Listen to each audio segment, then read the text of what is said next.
And welcome, and thank you very much, ladies and gentlemen, for tuning in to Cold War Radio. I'm your host, Hutch Bailey Jr., deep down in the bunker in studio number 1 in Pittsburgh, Pennsylvania, the Cold War Radio patron hotline, 412-206-6208, the voicemail, 412-567-1460. Please go to steelcityresistance.com and become a Cold War Radio patron in the right-hand margin. You can also catch the research room there with a ton of information, the video page with videos to the audio clips that we play on the radio show. If you'd like to write to the program, please write to Cold War Radio, P.O. Box 10433-370, Castle Shannon Boulevard, Pittsburgh, Pennsylvania, 15234.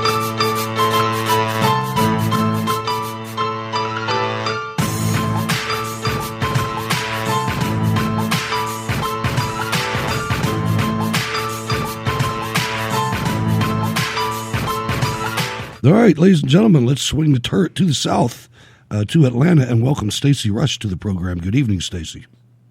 Good evening, Hutch Bailey Jr. It's good to be with you again tonight. Well, as well with you. We're without Corn Pop tonight. I don't know what's going on over there. Yeah, where's Corn Pop? It's a little different. Ladies and gentlemen, I shortened the intro up a little bit because we have a guest tonight at the bottom of the hour, and I wanted to get some of these things in while Stacy was still on the line. I want you to listen to a clip, and hopefully somebody out there hasn't heard it yet, because I had to really do some editorial thinking, and it's like longer than an 8-minute clip, but I think it is absolutely essential to hear this and to understand that every single candidate on the Democrat side has people like this working for them.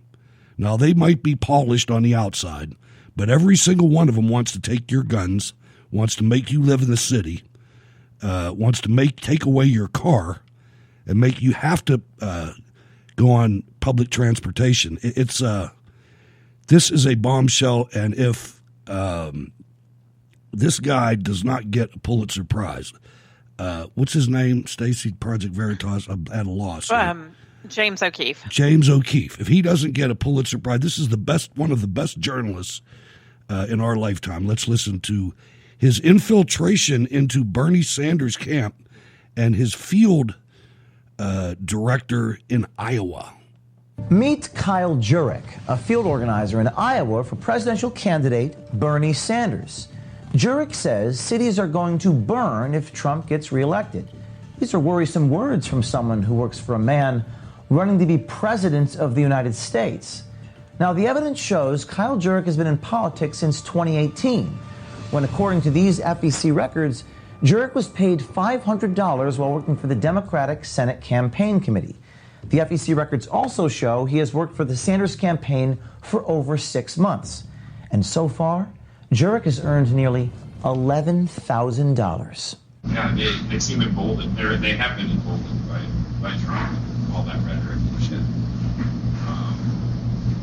But they are scared and senseless of anti-fascists. Even the ones that are kind of like, the right-wing people. The only thing that works, the only thing that fascists understand is violence. So the only way that you can confront them is with violence. So if Trump gets reelected, what? And cities burn.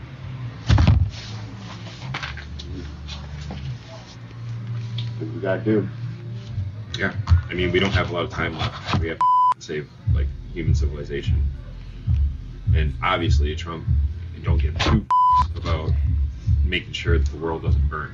Bernie doesn't get the nomination, or it goes to the second round at the DNC convention. Milwaukee will burn. It'll start in Milwaukee, and then when when the police push back on that, and other cities will. Be ready to be in Milwaukee for the DNC convention. Well, what I gotta say? Oh, I plan on being there. What about Des Moines? We're gonna make 1978 look like a f***ing Girl Scout f***ing cookout. What does that mean? Remember what happened when McGovern got f***ed in Chicago in 1978? Riots. people getting beaten by the cops. The cops are going to be the ones that are getting beaten in Milwaukee. You're going to call out the National Guard for that shit. Promise you that. Jurek is clearly very radical, but also very confused about his political history. He talks about riots in Chicago in 1978 when George McGovern was running for president. In fact, the riots were in 1968 when Hubert Humphrey was the Democratic nominee. McGovern ran for president in 1972, and there were no riots that year. Like, if Bernie doesn't, if they can take Bernie from us, then we have nothing else left to lose. But at all costs, whatever it takes. And that's why, like, when they're like, oh, anti-fascists are violent, it's because we're willing to go above and beyond what the law says is acceptable. Like, oh, free speech, yeah. Like, they try to be like, you know, oh, you're a victim, or you're against free speech. No, we're not against free speech. We're against hate speech. And if your free speech is something that, like, these people shouldn't exist, then I don't give a if it's free speech or not. You don't need to, like, free speech has repercussions. Yeah, there are consequences to your speech, right? And if your speech is calling for the elimination of people based on race or gender or religious, like, for whatever reason, like, things that people can't change, then you should expect a violent reaction. And you deserve a violent reaction. Because, like, it's just not an acceptable thing. It's not acceptable. So many people have suicided themselves that have been related to the Clintons in some way or another. It's fucking insane. Kill the Clintons? Baby. Revolution. Kill the Clintons? Revolution is on. Let me tell you something about this revolution. No, we don't got to kill the Clintons. We'll make them kill themselves. How's that? Reign of terror. It's clear in Jurek's idea of a revolution, Democratic candidates like Tom Steyer and Mike Bloomberg wouldn't be safe, and in his world, networks like MSNBC or even moderate liberals wouldn't be immune. Throw down? I'm ready to throw down now. I don't want to have to wait for AOC. Yeah, with who though? Who's you gonna throw down with? Billionaire class, media, pundits. Go walk into that MSNBC studios, drag those up by their hair and light them on fire in the streets. Guys like that. What are we gonna do with them? Gulag. Liberals get to fucking wall first. What are we gonna do with those people that resist the change? Because that's a big deal. Well, I'll tell you what. In Cuba, what do they do to reactionaries? They shot them on the beach.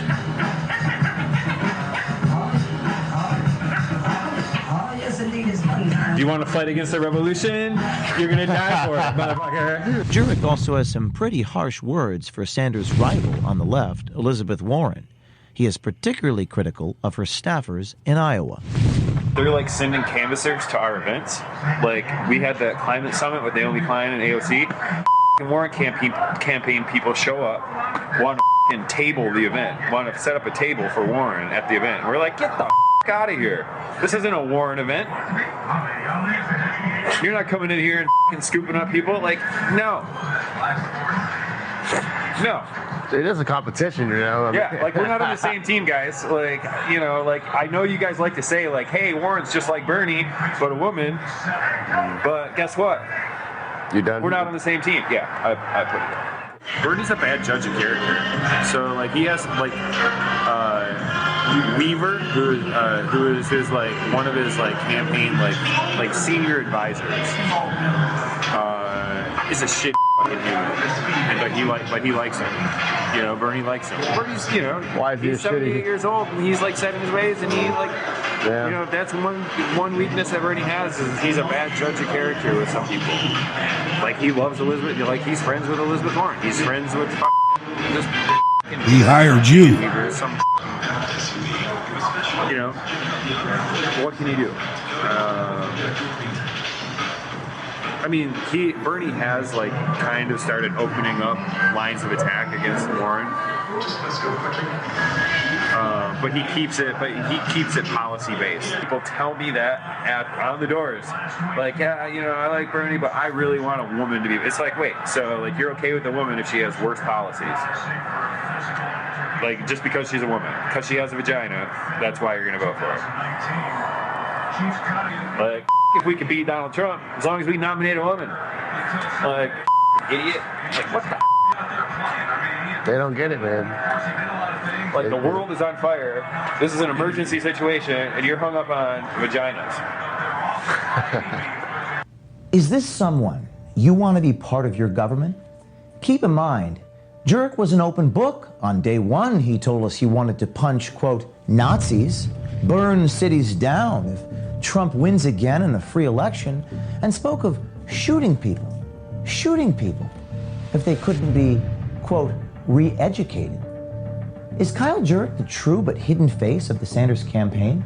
Is the Sanders campaign going to fire Kyle Jurek? Are they going to say he's a lone wolf or an isolated incident? Well, in our next release, you will hear Jurek say some of the most shocking and disturbing totalitarian aspirations ever spoken during a presidential campaign. Stay tuned, America.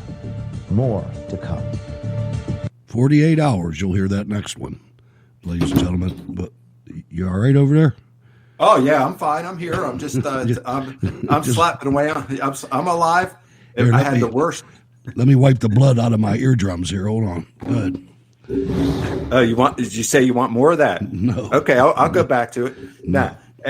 I went out running tonight, and man, wow, I got a serious reality check. And Okay. I'm breathing. I'm alive, but whew. All right. Glad you're here. So, Stacy, this is really revealing. I mean, this is something that I've known for a long time, but when you hear it out there, when you hear the anger in this, and he's probably college educated because he doesn't know anything about our history. Talking about McGovern and 78 with the days of rage in Chicago,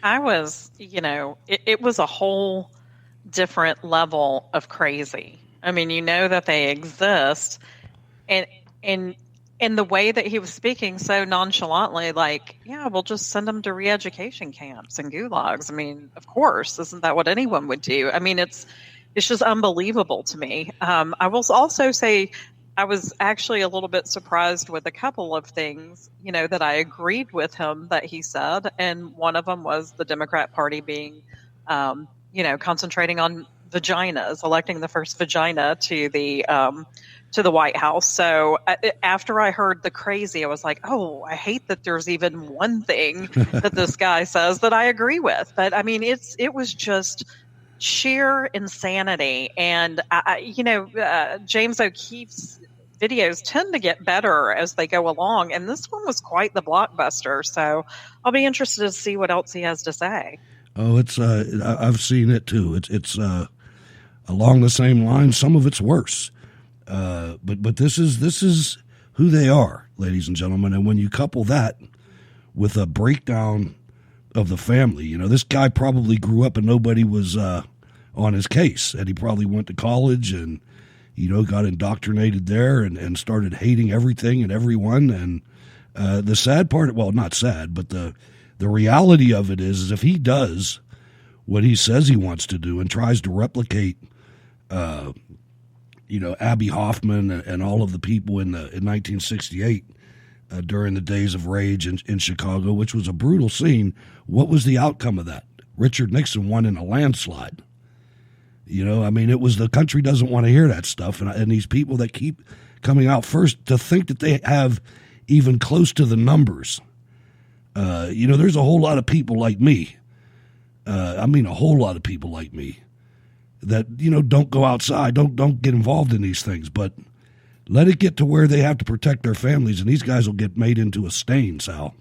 All right, okay, but all that considered, all right, true, Hutch, true, you're right, spot on.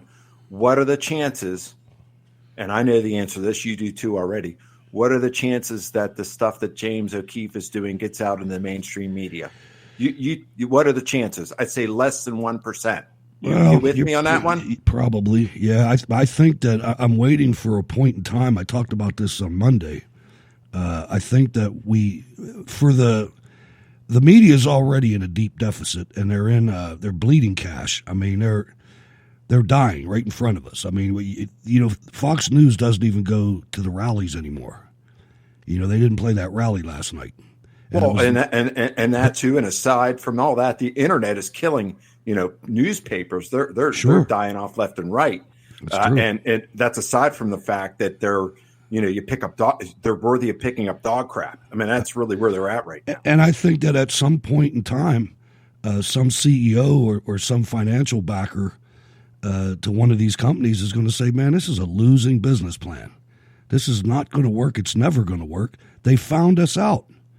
I saw one of the best memes on Twitter today, Stacy, and I don't even know who it was by, but it was just a couple lines, and it was like, the president is being impeached for catching these people. Yeah, that's actually so true, isn't it? Yeah. Not just the mainstream media, but the deep state. And you're 100% right. And they've got to fight him tooth and nail because so much power and so much money is reliant upon it. So they're going to pull out every single stop. And what I fear, Hutch, and what I think is unfortunately kind of a guarantee is that, if this guy was talking about what if they take the nomination away from Bernie, like they did. But what's going to happen when Donald Trump wins in a landslide? I just think it's going to get so much worse. And I think their gamble is to cripple his presidency in his last term, and then do what they did with Reagan. Then put another H.W. Bush in there to keep everything the same.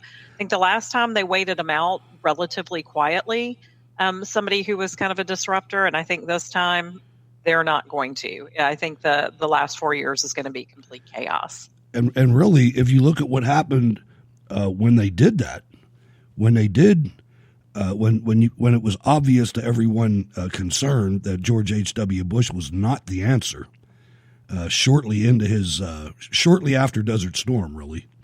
That guy went from like 90% approval rating to losing the election. And the reason that he lost it is because Donald Trump #1 came out, Ross Perot, if you remember. There was a visceral reaction to them doing that with Reagan. And absolutely. And I had to sit here and say that I voted for Ross Perot. I did too. For president. I did too. I got Bill Clinton elected.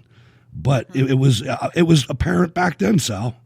This isn't something that's new. It's worse. Or maybe it's not worse. Maybe it's just more revealed because of people like us. Well, it's also more amplified. You've got the social media going full force, and the little keyboard warriors sitting in their basement, giggling in their, underwear, sitting in mom's basement, tweeting out and putting all kind of fake statuses everywhere that they can find, and all this crap. So, eventually I think the media is going to have to start reporting and being objective. They're not objective, they're not objective at all. It's zero. Just for financial purposes, if nothing else. It's sad. I watched tonight because I try to watch a little bit just to get the pulse of where Fox is going. And, they talked about the China deal, but then they came right on and said how bad it was. And I'm thinking, what are you talking about? After all these years of us getting crushed and now we're finally making a nickel back on our dollar, it's all of a sudden bad. But you people on both sides of the aisle haven't done anything about any of these problems that this guy's tackling. And the opposite. I actually entertained myself with a little bit of CNN before I got out of the house today. And of course they were, they had their poster child, Adam Schiff there, being blabbing, and he had a Clinton cough going on. I wish I would have captured it. He started that dry cough. Yeah. I think he was lying so much that he was, probably have his conscience maybe got to him. He started coughing. You know how she started to get that cough? Yeah. And he had the same thing going on, which is quite entertaining. So, as to your earlier statement, they're still trying to cash in on the impeachment charade. So that's next up for them. Yeah, and I mean, it's not going to work. They've already broadcasted what their results that they know they're going to get. The only thing that they're going to get is all you're going to hear these fools say is, yeah, well, he's an impeached president. He's impeached for life. So what? All right, let him be impeached. Build that wall, man. They got 100 miles done. And now, we've interviewed a lot of people from We Build the Wall Incorporated. They put the first wall up on the Rio Grande, just completed. So, things are moving along, and they can say whatever they want. I actually was very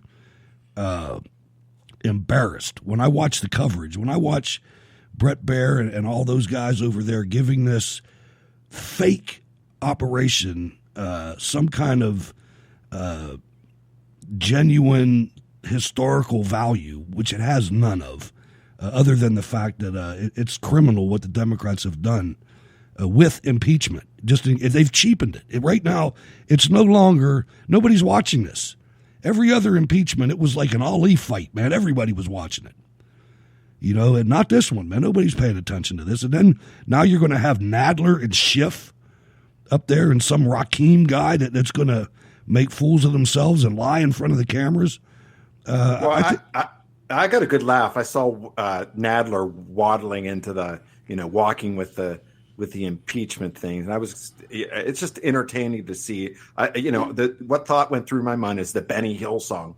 Dun, dun, dun, dun, dun, dun, it's all comedy. You can't even make sense of what they're doing. No, I hear you. I do. Now, Stacy, the federal court has ordered a snap hearing on the Aquan brothers' Democrat IT scandal. Judicial Watch is still on the job on that. And I guess that's not over on the one hand, but then I saw somebody else say, quit blowing smoke. The guy's already got immunity. Yeah, I mean, it's so interesting how many things that the mainstream media just let slide by. I mean, that was a huge story as well, and they spend so much time just being, the Pravda, or the PR wing, the propaganda wing of the Democrat Party that hardly anybody knows about the Awan brothers and what happened there. And I hate to say it, Hutch, but part of me thinks that nothing is going to happen with that guy. And I think again, it's because our Congress and Justice Department and all of them, they seem to cover up for everyone up there. I think some people who maybe, would try and put together some sort of semblance of equal justice, feel like if the American people knew how corrupt everything and everyone was in D.C., that we would just all fall apart for some reason. And that's just simply not the case. And so, I feel like the guy was blackmailing Congress people and no telling how much information he was able to take and give to our enemies. And I just have little faith that anything will come of it. And it's so unfortunate because these are huge news stories that continue to go unreported. And it's so frustrating. Especially when you look at that and other things that have gone on. And you realize that, hey, Pakistan, if you look over in that region, Pakistan was the first one with a nuclear weapon. Now North Korea has one. Now Iran's working on one. Is this all tied together? Of course it is.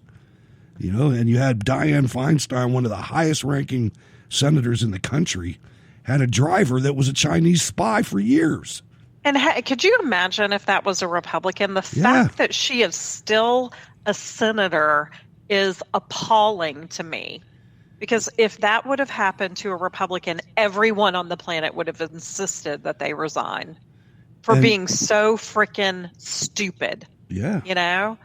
And nothing happens. Absolutely nothing happens. And Sal, we've been talking about this for years. This is it's just adding another straw on the camel's back of cold anger, because you see this stuff every year in and year out. It never changes. Hillary Clinton is still in my face on my TV telling me how corrupt Trump is. I realized something today about the China deal. because the administration hasn't released the text of that deal yet. And somebody said, we don't even know what's in this thing. We're selling out our sovereignty. And I started thinking, and I'm like, do I think that President Trump would do something that was damaging to our economy? Unequivocally, no. I trust the man. He is one of the first politicians I have ever trusted in my life because he's not a politician. I don't trust almost anybody else in Washington, but I do believe that he doesn't have any ulterior motives. He's already got everything. You know, what more could a billionaire like that want? As far as, you know, something material for himself or something like that, that's not the motivator here. His family's his motivator, in my opinion. I just, for once, it's nice to be able to trust somebody. That's all I can say. And God forbid he ever betrays that. He could have made a little joke about, you know, to Nancy P. and said, "Hey, you have to read it to find out what's in it." Right? Remember that line? I do. I mean, he does things like that too. It's refreshing. It really is. Let me say, take a couple minutes to say thank you to Cajun Ken. I received your donation. Thank you very much, sir. Appreciate that. Anybody who wants to donate to CPAC, there's a button on steelcityresistance.com over in the right-hand column, or you'll probably see it. Rocky will probably put it up in the chat. But there's a whole lot of people apparently that are going to go to CPAC. The number keeps growing, so hopefully we'll be able to go. But it's an expensive operation. My goodness gracious. And I'll come out with some kind of a target goal here as soon as I find out how everybody's going to get there and everything like that. But anyway, that'll be fun. Now, it didn't take long, but Iranian officials are speculating that the U.S. enemy sabotage is what took down the Ukrainian plane. They said that it was probably some kind of cyber attack, Stacy. Unbelievable. This is of after course they did. it. And then the mainstream media will be parroting their Iran's talking points in 5, 4, 3, 2, 1. I mean, who didn't see that coming, honestly? I'm shocked that it didn't come sooner than it did. So I just look forward to, hearing Jake Tapper and Wolf Blitzer and Rachel Maddow, offer cover to Iran and blame the United States for something that didn't occur. I'll tell you, it's so sickening watching these people. It really is. I mean, it's getting to the point where it's amazing to me that anybody even watches this stuff. I wonder how the people are, because, the Senate, it's not going to be anything like the House. The trial of the Senate, if it even happens, I mean, I'm sure it's going to, but you never know, man. Mitch McConnell might throw a hand grenade in there and say, let's move for dismissal, because really when you look at it, and maybe somebody will do this, direct this directly at Chief Justice Roberts, who I'm a little nervous about. But when you look at what the Constitution says, Nadler's up there acting like this whole thing is like so complicated and there's 12 pages of it in the Constitution. There's like 2 lines in it, and one of them lays out treason, bribery, or high crimes and misdemeanors. Neither one of the 2 articles of impeachment have crimes. Obstruction of Congress and abuse of power is not a crime. So it doesn't meet the goal. It doesn't meet the high bar of impeachment, I don't think, Sal.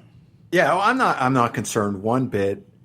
There, the Senate is comprised of probably 90 to 90% lawyers on both sides, and you have to look at these at face value. The speculation is out there that they waited to present the impeachment so they could get new evidence to come up, new evidence to arise. Come on, we know what the real story is. We know what it's all about. Indeed. Ladies and gentlemen, Tom Satterly served in the Army 25 years. He's the author of the new book, All Secure, a special operations soldier's fight to survive on the battlefield and the home front. Tom Satterly is a highly decorated combat veteran who was portrayed in the Oscar-winning 2001 film Black Hawk Down. He served in the Army 25 years, 20 in the nation's most elite and secretive special operations unit. He has led hundreds of missions, including some of our nation's most important special operations campaigns. He was awarded 5 Bronze Stars, 2 of them for valor. Today he's fighting that battle against PTSD for other veterans through the All Secure Foundation. He lives in the Midwest.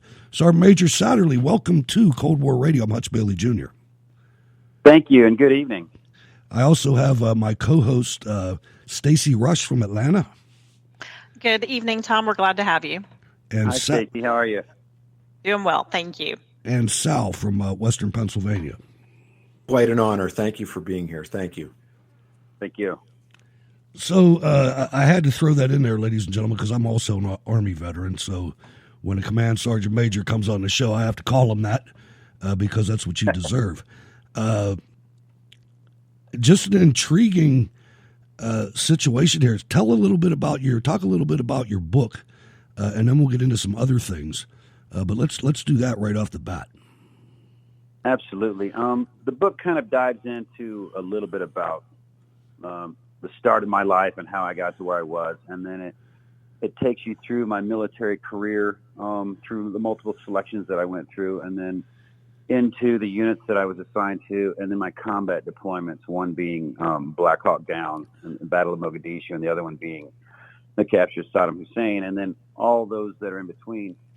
And we kind of designed it to grab the military history buffs and grab those who love the war stories.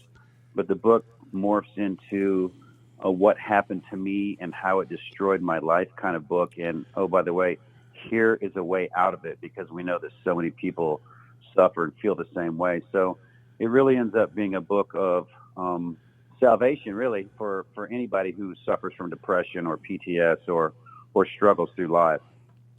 Yeah, it definitely has to be tough, and especially with special operators, because you guys, like I said, I served in the Army 35 years myself, and I know that you guys kind of have your separate area, in Fort Bragg, and your separate area in other places, Fort Campbell and whatnot, and you kind of congregate with each other, not with regular soldiers for the most part, at least in my experience. So you guys are basically looking out for each other. Am I right about that?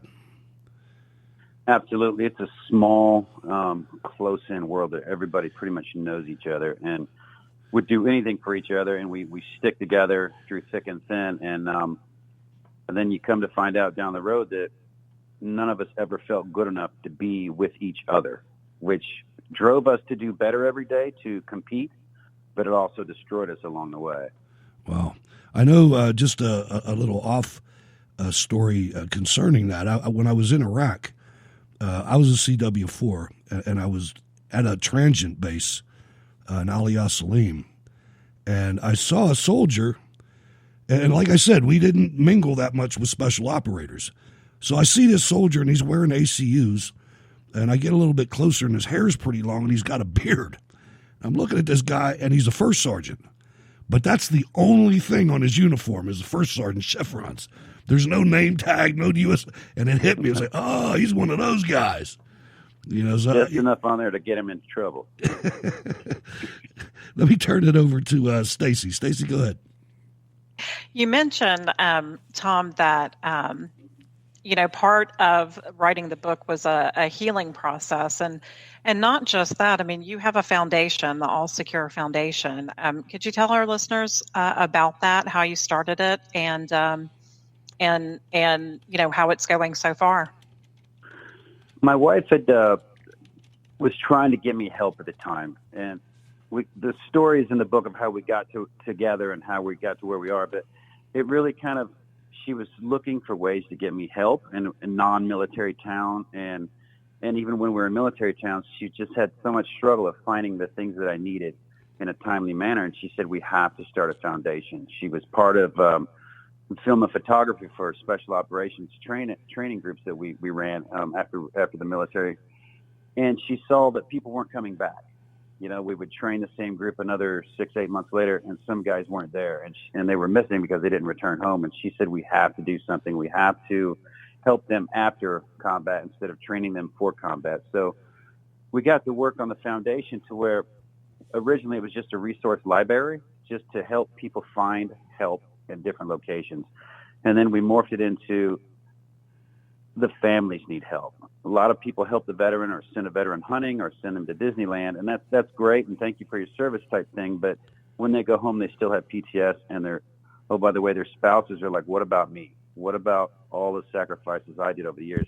And so the struggles would continue. So all the screams of help me with my relationship, help me with my family life, came true when we decided to help the family as an entire foundation. So we run couples retreats to help them understand PTS and the triggers, as well as reintegration into the family and how to be a couple again.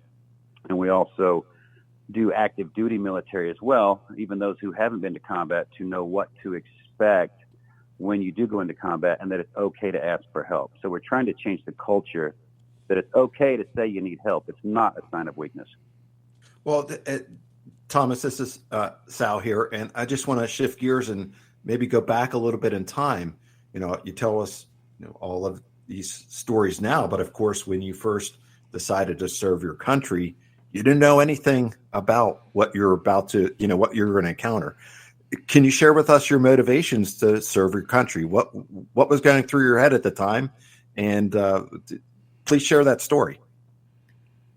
Mine's not as wonderful as some are. Mine was one of my best friends in high school had joined the military, and I was attempting college with my parents' money, and he came back from basic and AIT, and we were on our way to a John Cougar concert. Nothing says more American and military than John Cougar in Indiana. So we were on our way to a concert, and he was telling me all about basic training and AIT and how he was on his way to Germany.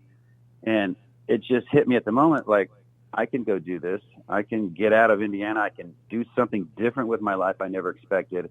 I can get college money, and in 4 years I'll be out. What could go wrong? And during the first 3 years I was in Germany, I got a little taste of some different special operations courses. We went to French Commando School as one of the first complete platoons to go through and complete it. We went to the Swiss March, which was a 40 miles a day march in the Swiss Alps for a week, and then there was a slot for one German Ranger School slot, and I competed against hundreds of other people in the battalion and won that slot.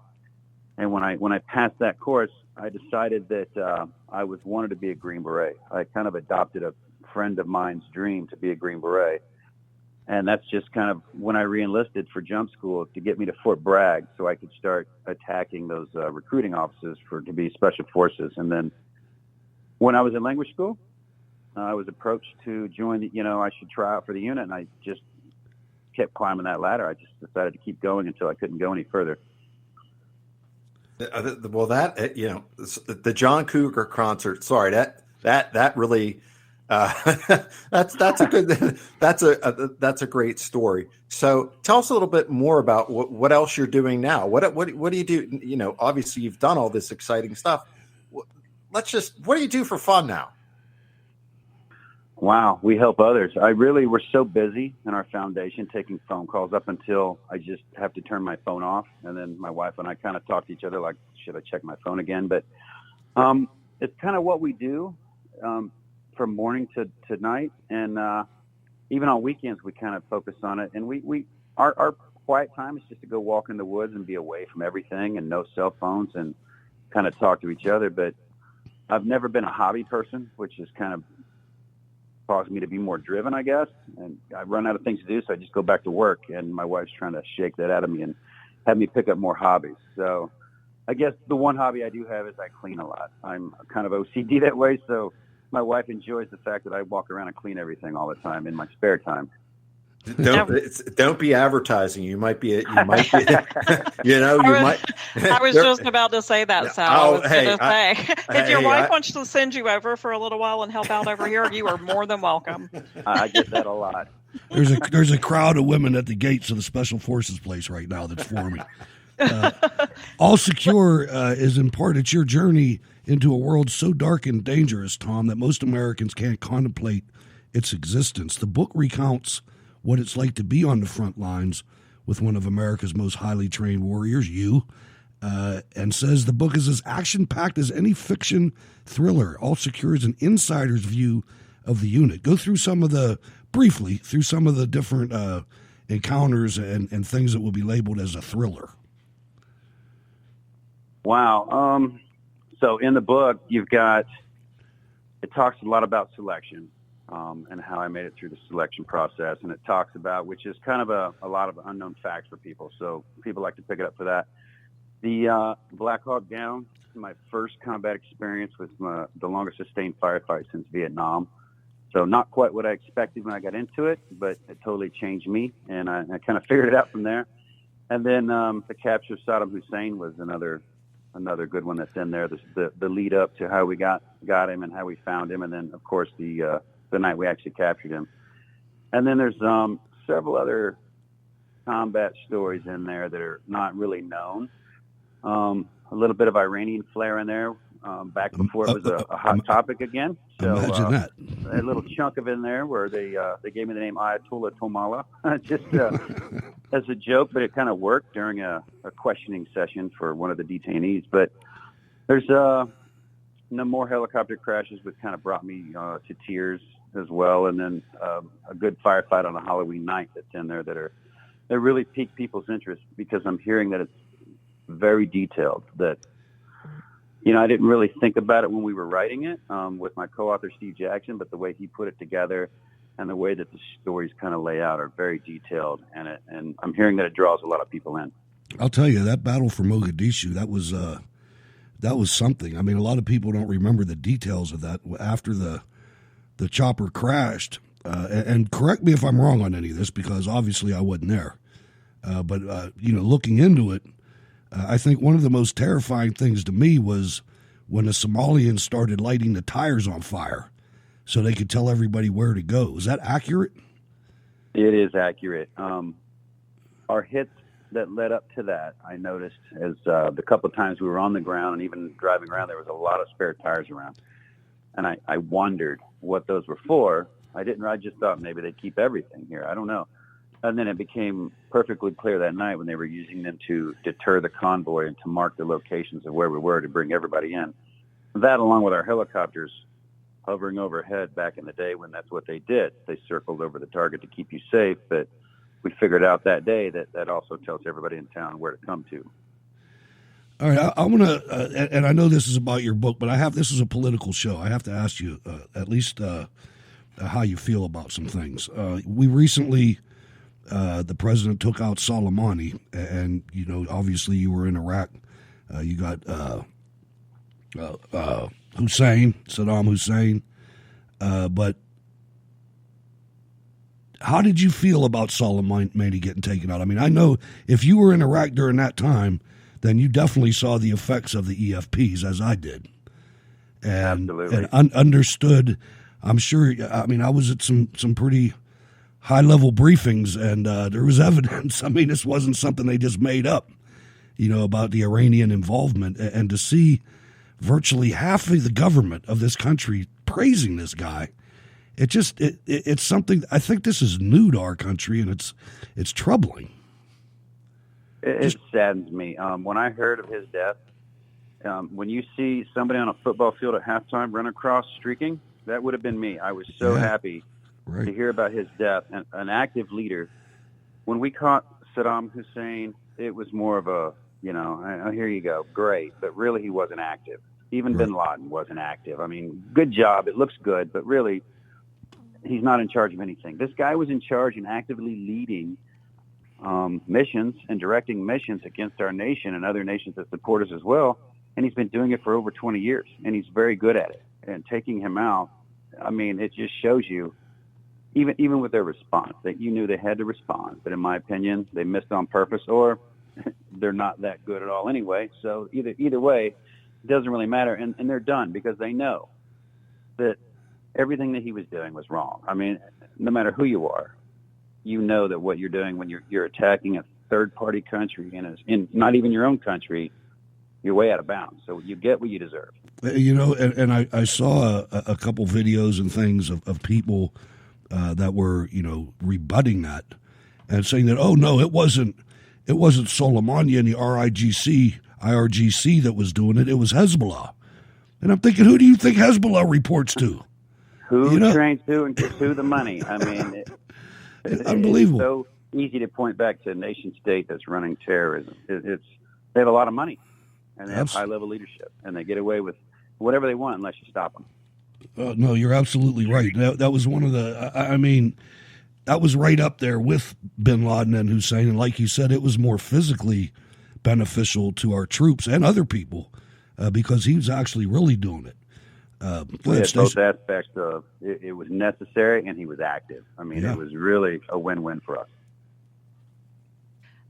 Tom, it's Stacy again. I have 2 questions for you real quick. And the first one is that you mentioned before that you're trying to change the culture of people coming back with PTSD and help them be aware that it's okay to ask for help. I'm assuming, not having served in the military, that it's because to be able to go there, to do what you do, you have to be mentally strong. You have to be prepared. Is that what is feeding into our returning soldiers not asking for help in most cases? I believe the culture of a warrior is I'm infallible, I'm not weak, and to say that you need help is admitting weakness. And so they don't want to do it. Even in our after-action reports, we talk about what we do wrong, never what we did right, because you're supposed to do it right. So to say you feel wrong or you feel poorly or that you're bothered by the things that you did is in your mind a sign of weakness. We don't consider the moral injury we go through when we go over there, and they tell you it's okay. And you know what? It really is okay. But when you come home and you settle down and you're left with your own devices and back in your family, you start thinking of those lives you took. And then you start thinking of them as lives versus the enemy or what other slur that you threw them to dehumanize them so you could kill them. You basically, the way I like to think about it is you talk yourself into killing someone, or you train so hard that it's muscle memory that you have no thought about it. I see a weapon, boom, boom, he's dead. And then you move on, and you really don't consider it as a human being until down the road.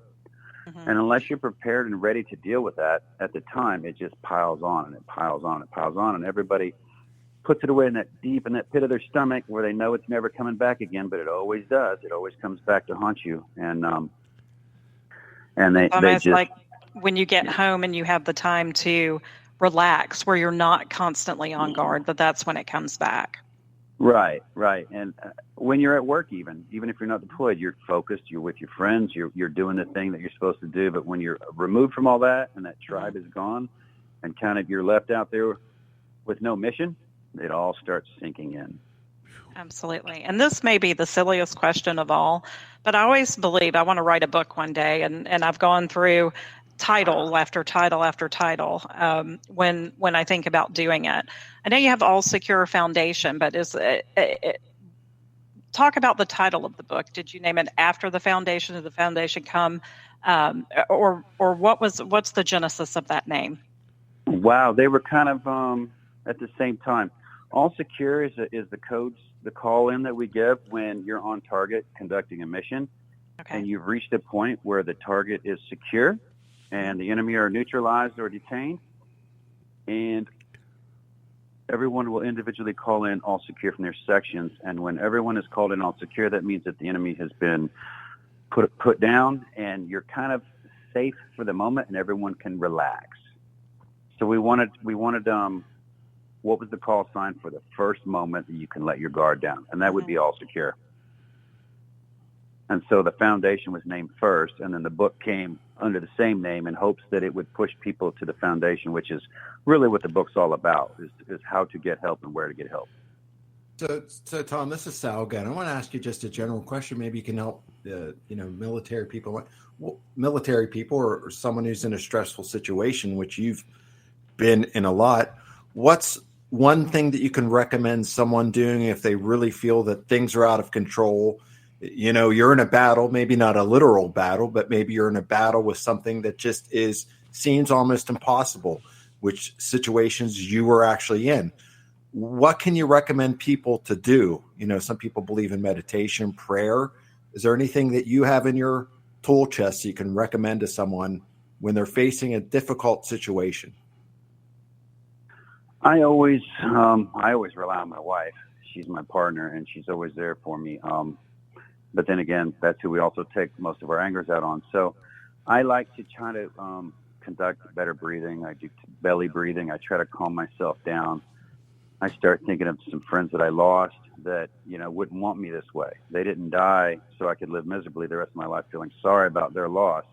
They would want us to go on living the lives that they fought for. And I tell myself that. And so I tell everybody I talk to is that I know everything seems hopeless, but everything always seems hopeless. We always fail. We always fall down. And if you don't get back up, that's where you stay. And you'll stay there up until you choose to get back up again. So when you get back up, you start progressing again. So why not get back up right away? It's always baby steps. It's always moving forward. You're always going to fail. So don't worry about it. When you fail, learn from it and get back up and start over. That's an awesome message. I got really excited when I heard about your 40-mile through the Alps, and I have done a little bit of endurance running myself over 50 miles at a shot, and would love to do something like that. Of course, not in training to go in battle, but it sounds really exciting. And I've fallen off a little bit. I just got back on the horse tonight, and I'm going to get back at it. So thank you, and I'm going to do a little belly breathing myself tonight, because I'll tell you, I had a rough run tonight, got through it, but hey, that's part of getting back back into it again, is getting through the tougher times. Even though when you get some consistency, it's not so hard when you're doing it again and again and again. It becomes muscle memory. So right, isn't it? Starting's the hardest part, and everybody, tomorrow or Monday or tomorrow. You know what? It never comes. Just the very moment you want to do it, don't negotiate with yourself. Do it. Yep. I put on my headlight. I didn't care what was out there. I didn't care if it rained. I didn't really care if it was. I didn't care what it was like. I was going to do it. Nothing was going to stop me, and I did it. Absolutely. And you feel better about it, right? I mean, well, you might be a little sore, but you feel I'm better not. about No, I'm not sore. I'm just a little bit mentally beat up because I realized, hey, I got a long way to go. So I have one final question for you, Tom. I joined the Army in 1981, and I retired in 2016. So I got to see the culture change in the Army quite a bit. And I'm not sure if this bleeds over into the Special Forces community. But what do you think about General Order Number 1? Do you think that has any impact on the PTSD rate and maybe the suicide rate of some of our younger soldiers? I mean, I remember, and my first 10 years were in the infantry. I remember almost every day or after every operation it seemed like the whole unit was together drinking some beers and talking about it and, getting loose, and that's gone now. Do you think that that has any bearing on the isolation of some of these, especially younger enlisted? I know. I always found it over there somewhere. I did too, but you got to do what your career can handle. I was debating telling you that, but I know I always looked for my men. I would always look for some stuff around because it was illegal for them to have anyway. The other guys, so I would bring it home, and I'd leave it in a room somewhere for the guys. But it's how come I never had a sergeant major like that? I would have to say that alcohol is a depressant, and that it is. You can't control how much in the intake and what the guys are doing. And when you're overseas, the regular Army, they have an on and off sky. I don't really know. We were never off. So whenever the bell rang, we went. I mean, we were always trying to go. And right. even right after we got home from a hit, take your kit off. Hey, we got the hit. Okay, put it back on and go. Right. So there was times when I would, have a drink or so, or take an Ambien, and I'm like, oh, I'm so scared. I've done hits on Ambien because I had to. I got up and had to go. So I think for some units, other than you'd have to babysit certain people. Oh, yeah. Problems. I don't think that. That's what NCOs are for. Right. But the special ops units, I think, might be tough for them because you'd never really have an off moment. Christmas Day, we did a hit. So it's always something to think about. But, the larger units that are over there and they're on a long rotation, the guys are going to go find it anyway. So you might as well regulate it and put some rules down for it. That's what I thought. I mean, because I'm talking mainly the people I'm talking about were the truck drivers. You know, the guys that had to go out on those clips, and then they'd come back they'd stand down for a couple of days, and they weren't allowed to do it. Oh yeah. You know, and I think it's one of those rules. They just, everybody do this. It's easier that way than to say, well, you can and you can't. You know, it's difficult. Ladies and gentlemen, Command Sergeant Major retired Tom Satterly. The website is allsecuremission.com. How else can people get in touch with you? How can they get your book and anything else you'd like to say? They can get the website's allsecurefoundation.org. The book is on sale there. It's on sale on Amazon and Barnes and Noble, as well as the TomSatterly.com website. So if you just Google All Secure the book, it pops up everywhere now. So. Well, it was an honor to have you on the show. Thank you very much, and thank you for your service, sir. Thank you for having me, and thank you guys. Thank you, Tom. Good night. Night.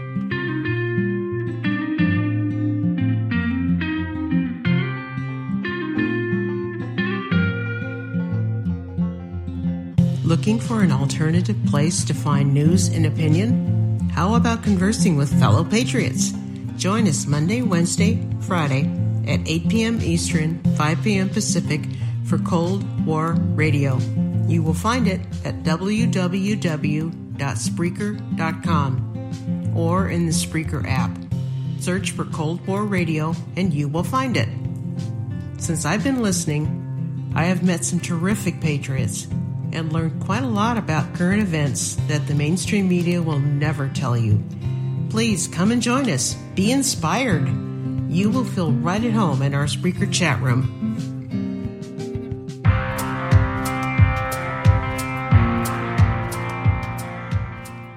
Wow, that was inspirational, guys. 412-206-6208 if you'd like to come on the show. Wow. Can you imagine? 25 years, 20 in the Special Forces. That guy's he's been to countries we never heard of. Just unbelievably amazing and unbelievably so low key, you know? I mean, I always imagine these Special Forces guys just being kind of, I don't know. And he's just so humble and so different than what I anticipated, I guess. Believe it or not, the few that I've met over the years have been like that. They've been really? Calm under pressure. Yep. Yeah. You gotta keep your cool. You gotta do what you gotta do. And, like you're saying, muscle memory and pushing through these uncomfortable situations. Wow. He couldn't lose it. He had to stay focused. Yeah. There's no, big unit. These guys go out in small detachments, A-teams, and it's, wow. I'm just in awe. I am. I saw that come down the pike, from Mona, and I was like, yeah. I have one of my closest friends was in the Army for several years, I think 20, and recently retired, and he fights with PTSD and now has finally gotten some good help, and I'm so happy for him that he's on the road to recovery with that. But just talking to him, especially about his survivor's guilt, it just breaks your heart, and just a good man. And it's so good when there are resources like Tom's Foundation that can help not only him, but the spouses. I mean, because they really are the unsung heroes. I mean, That's their true. mom and dad, and they're worried about their husband or wife, serving overseas. And then when you get back, we have another friend of ours who suffers from it as well. And, his marriage really suffered from it. It's very difficult to kind of reacclimate yourself into civilian life when you've seen the way people live in third world countries, and then your son or daughter is complaining because their iPhone loses its charge too quickly. Imagine losing your crap about that, No, you're right. And it's tough because, you're even without combat, even just being going from the Johnny on the block to being in a unit in the Army is night and day, just right there without combat. And I remember coming home and, your buddies would say, oh, yeah, so what did you do when you were in Korea? And I made the mistake of thinking they really gave a damn what I did in Korea. So I started telling them. And after about 30 seconds, they start staring off into the space and looking over here and talking to their other buddy as you're answering them. And you just like, damn, these people, man, they're shallow. They don't know. And I don't know. It's like listening to a congressman talking about combat veterans, Oh, yeah. Yeah. Listening to Jerry Nadler say it or something, it's like, shut up, man. Just go away. I love it when you say that. Shut up, man. So, Stacy, how can people get in touch with you? Thanks for coming on once again. Absolutely. I look forward to joining you guys next week, and you can most easily reach me at Discovering Me 40 on Twitter. Sal, it was good being with you tonight. Hutch, great being with you as always, and I hope your audience has a great rest of the week. I mean, our audience. Yeah, well, it was good to see you, Stacy, and well, I hope to spend some more time all together soon. Absolutely. Looking forward to it, guys. Have a great show. All right. Thank you. And she always makes it better. It looks like the president has made the most significant deal in American history with China after President Nixon gave up Vietnam for China back in the 70s. He signed a trade deal. We don't know exactly what's in it yet. But as I said earlier, at least we have a president that at least I trust him. Maybe other people don't, but to me, I just don't think that there's an anti-American bone in that guy's body, and I don't think he would sign anything that wasn't beneficial to the country. Your thoughts? Oh, he's always wanting to try to do things better and different. And in different, I think he's trying to not repeat the same mistakes that have occurred in the past where we make these deals that are just don't make sense. Oh, no, they make perfect sense. Well, you make a deal with the communists, and then the communists pay your son. Yeah, well, that's how it's been working. Yeah, that kind of deal, but a deal that's good for everyone, and when I mean everyone, not just the people who are going to profit off the type of deal. We're talking everyone, every one of us, every taxpayer, every person that is, every legal person that's supposed to be here, every citizen. The benefit of us, not just a select group of people who are going to benefit from the deal. So, and the United States has got the better end of this stick because they didn't even send. Xi didn't come; he sent somebody else. He sent a statement, but he didn't come because he knew he got his ass whooped. And rightfully so. They've been taking us out. They took our city out, Sal. I mean, not the Chinese, but the movement, the sellout. The globalists, it went to Japan, if you recall. Didn't stay there long. Our steel industry I'm talking about, and all the ancillary industries that come behind that. Did you know, I don't know if you remember growing up, but this is how deep the steel industry, what do they call that? The redistribution of the wealth from the west to the east, from the United States, Canada, to Japan and then China, that was something that we felt early on.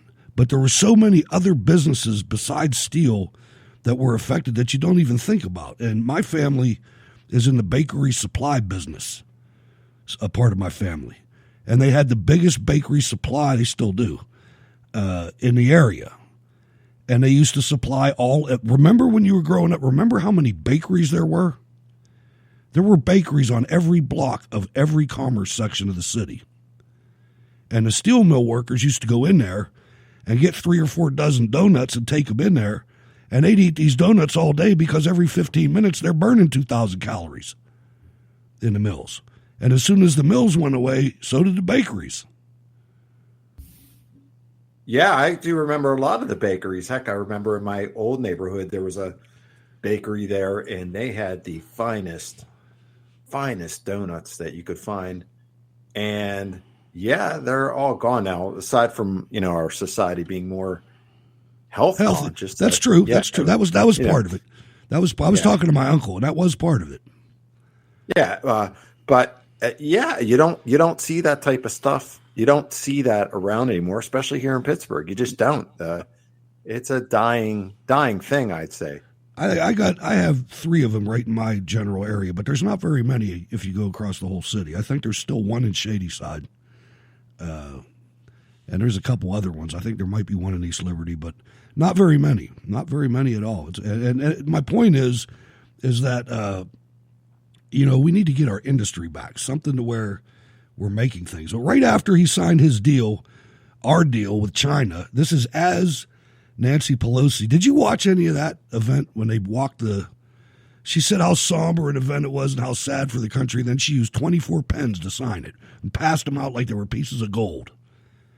No, I didn't have a chance to see that spectacle. It's horrible. But I'm sure she probably threw down. She was probably she was at least 2 or 3 deep in, right? I mean, She had to be. I mean, I'm telling you, the people that we have representing us are not worthy. They are not worth. Nancy Pelosi is not worthy of any position of authority, in my opinion. I mean, neither is Susan Collins or the rest of these people that can't even. Chuck Grassley, I think he's 103. And we're going to rely on him as the president pro temp of the Senate. This is unreal. Ken from King George, hello. What's going on? Hey, what's good? You were talking about bakeries, yes. Across the street from all these steel mills. Well, just about every steel mill. I'm referencing this from Steelton, Pennsylvania, which is within line right up 230 there on. I know where it is. Outside of Middletown. I mean, you name your city after steel. It's pretty clear. Good. Well, there was also a bar on every corner. Open 24 hours a day. Oh, yeah. Open 24 hours a day because there was 3 shifts at the mill. And that's where 3/4 of these, older country songs came from, where, you spent your whole paycheck at the bar. Oh, they had the shot or the eggs in the beer and all that. Mm-hmm. And back when they used to have the real, at least here in Pittsburgh, when they used to have the real, what do they call that drink? The Boilermaker. When you take a shot of Windsor and pour it in a shot glass and get a glass of beer and drop the whole shot glass in the beer and slug the whole thing. And then, you bet. And then go home to mom. I might have had 1 or 2 back in my day. Yeah. But and then go back to the wife and kids. Trust me, I have a bunch of uncles that used to work at that steel mill, so they tell stories. Trust me. Yeah, well, even when you lived in Middletown, I mean, Bethlehem Steel was pretty big back in the day, and Lebanon Foundry. Yes, in fact, I have 3 uncles that used to work for Bethlehem Steel. Or, like I said, used to before they went out of business. But, right. And in fact, one of them, he was also, you had the sergeant major on. My uncle, one of my uncles was actually in the Marine Corps. He was drafted and wound up going to Vietnam. And he doesn't talk about anything that, he did over there. He's never talked about it in his entire life. And I mean, he's married. He's got, he had 2 kids. And it doesn't seem to really affect him on a personal level. But I also haven't talked to him in probably close to 10, 15 years either, because I've been, I don't go up there that often either. So I think that's a defense mechanism. I mean, a lot of people did that. PTSD is nothing new. It's just a new name. There's always been battle fatigue. The battle fatigue with shell shock. The 1,000-yard stare.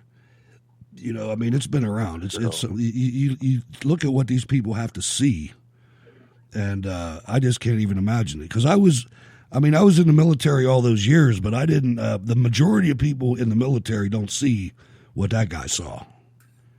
You know what I mean? I mean, he's not only is he a special operator since back during the Clinton administration, he achieved the highest rank an enlisted man can achieve, and that's why I called him by command sergeant major, because that's the top, man. It doesn't go any higher than that. So he did well. He did well, and I'm sure the standard for special operators is probably higher than the standard for normal regular line soldiers. Well, I do know this now. So doing this Sea Cadet stuff, we had a bunch of these, high testosterone kids. Oh man, you think Navy SEALs, this and that. They all wanted to be special operators. Well, one of the things I did find out is one of the guys that I relieved on the ship when they were first starting to install like the networks and stuff. Yeah, this guy he was an I seaman. I don't even think the rate exists anymore. But he was one of the commands that he was stationed at was at the Naval Observatory, and that's where he kind of picked up an interest in this. And they were kind of starting to install this stuff. And hey, what are you doing over there? And so he knew enough to be dangerous, and he taught me enough to be dangerous. Okay. And well, we had pulled in the yards, and I don't know if you're familiar with a Mark V.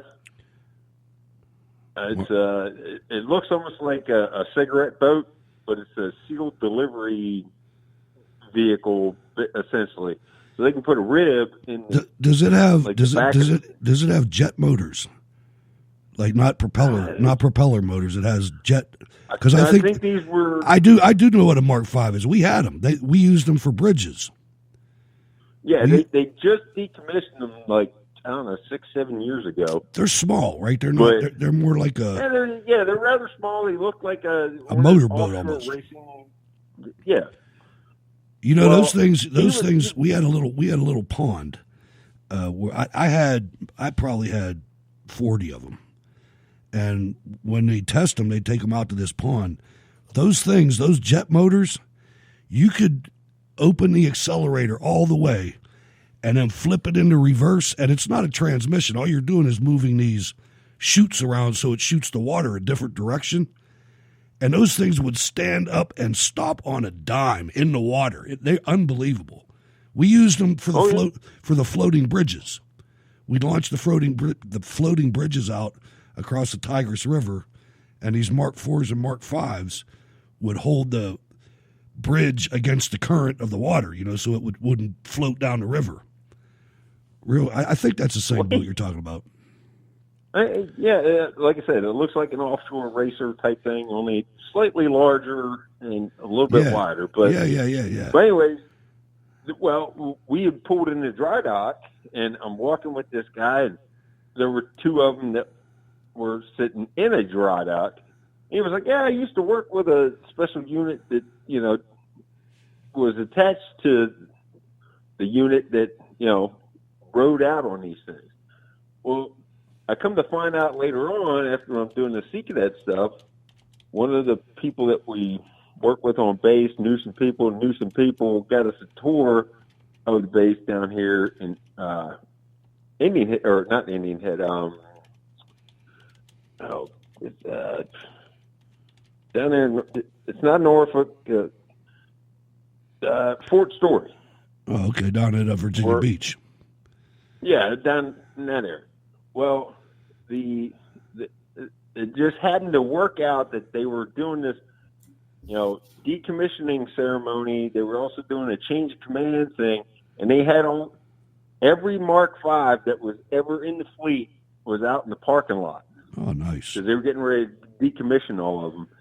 And, so for these young kids to see this and learn the history of this particular, small watercraft, and it was a neat thing to see. But one of the things I also learned was, like the guy that I was stationed with, they'd send him through all this special training to become, basically a special operator, right?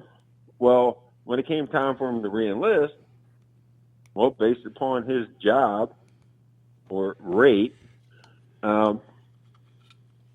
he could go back to doing whatever, and now the government's out all this money that they spent, so now what they've come up with is this, you can come in now as a special operator.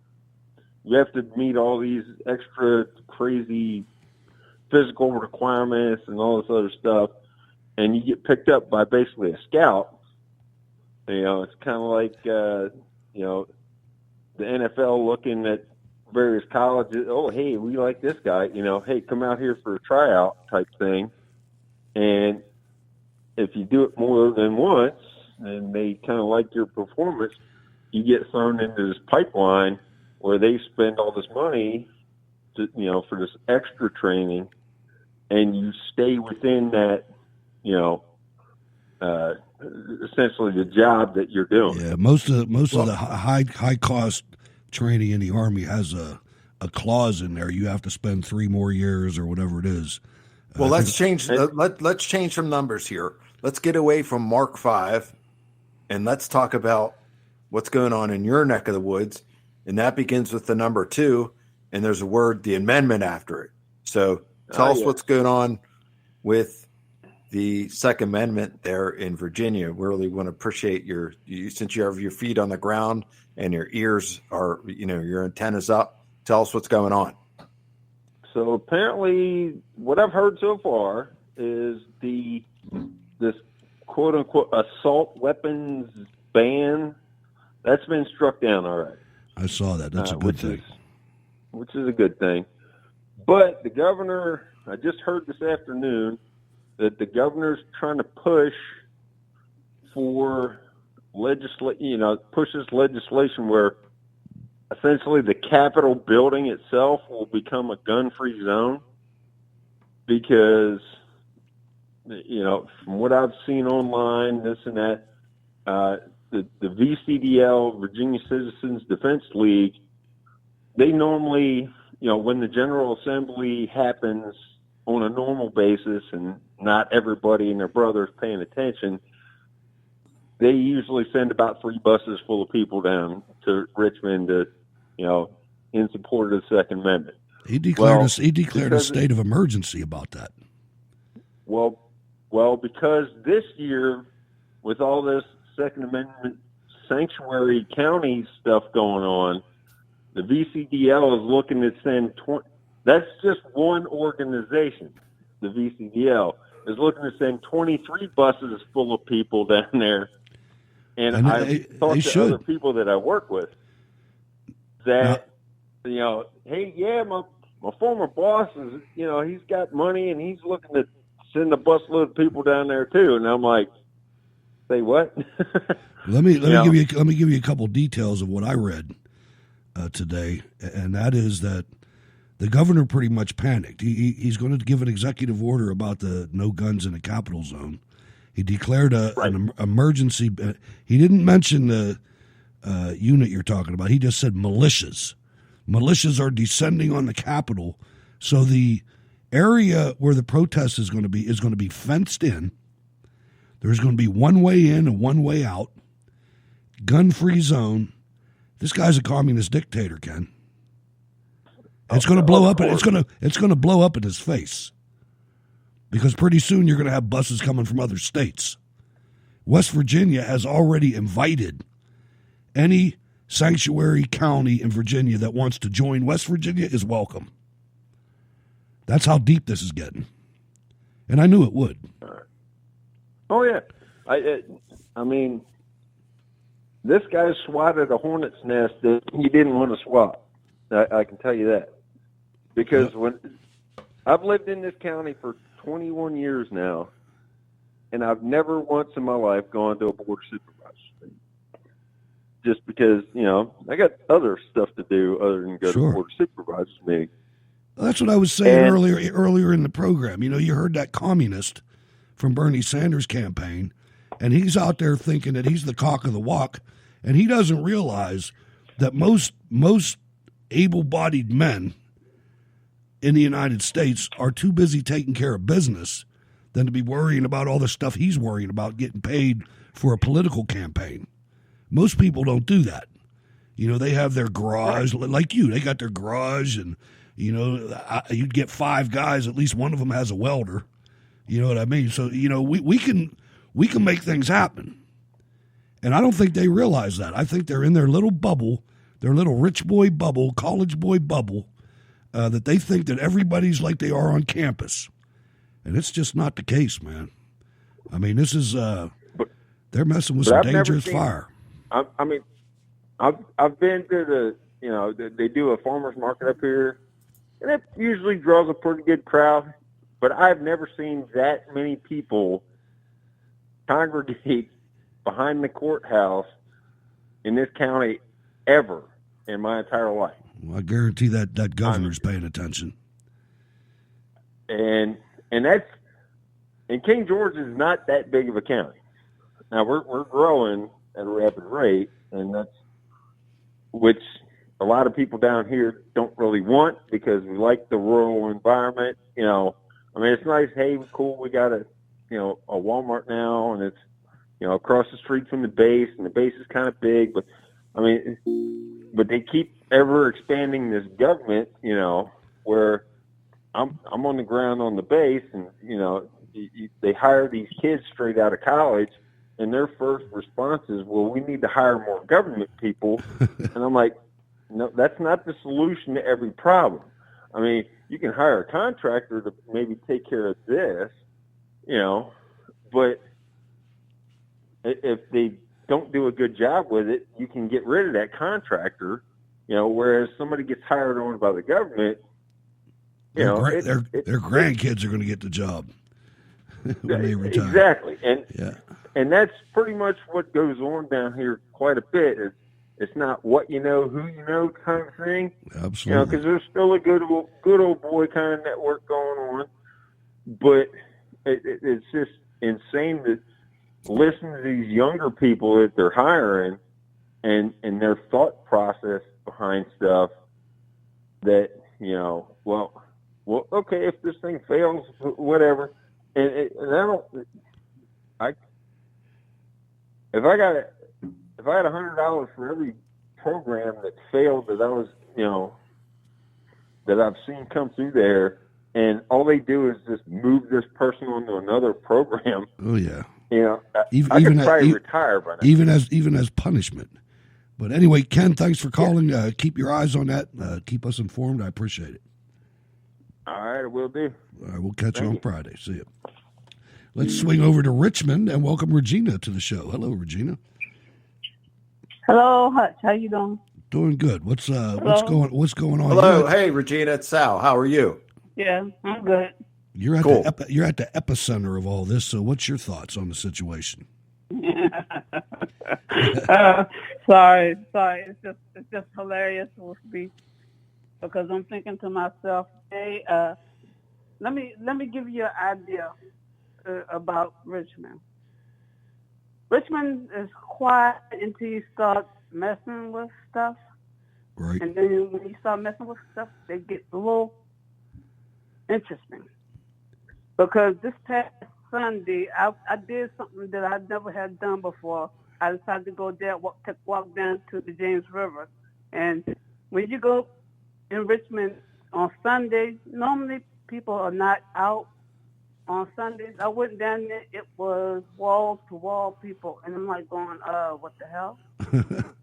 Apparently, I guess that's Walk the Dog today. Okay. And I thought it was strange to see all those people outdoors walking the dog. Okay. And I'm like going, there's something going down.